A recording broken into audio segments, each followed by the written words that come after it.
Am I making this video to call out my friends? It could appear to be that way, but I'm not saying it directly. I'm sure most people understand this trend of wanting to make plans with your friends but never making the plans with your friends. I'm only saying this because I was talking with one of my friends about how we wanted to visit Universal Studios Hollywood because the new Super Nintendo World opened up and I just haven't seen it yet. So we wanted to get a group together to go, so we asked our other friends if they were down. Of course, most of them were excited and quickly answered yes. So you could argue that because I wanted to go, I should be the one making the plan.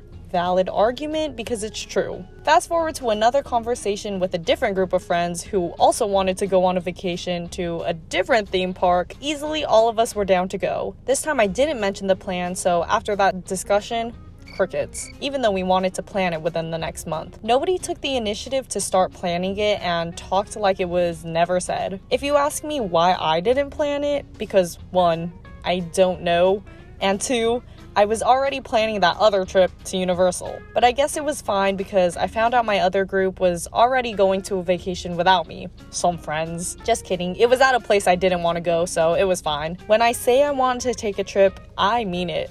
But why is it that everyone wants to go on a trip, but when I actually start planning it, it gets dropped? I like having novel-like text if that means I don't have to talk to people on the phone. So when I was planning the trip, I like to have a group chat to get everyone's opinions on the plan.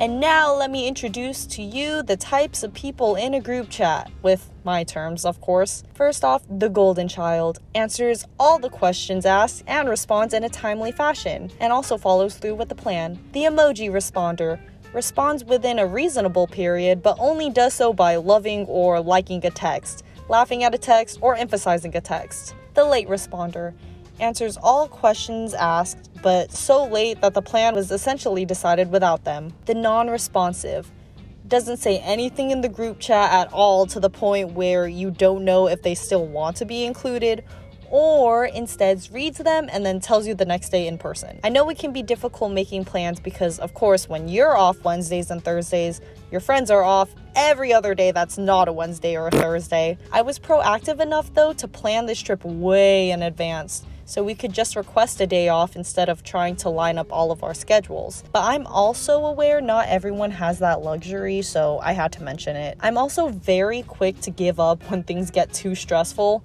so I give only a couple strikes before I drop you from the plan. I give the initial invite, 1 strike if you're unsure. I ask once again if they're still down so I can make a group chat, 2 strikes. If they don't respond to any of the texts, I'll ask them in person, 3 strikes. After that, if there's still no response after a couple days, I drop you, assuming you don't want to go anymore. So in this instance, when I was planning the trip, we started out with an 8-person group and ended with a 3-person group, including myself.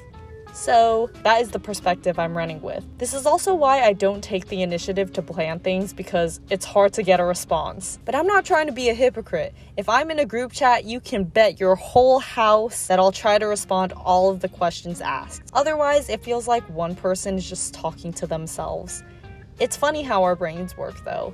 And I'm totally guilty of this too.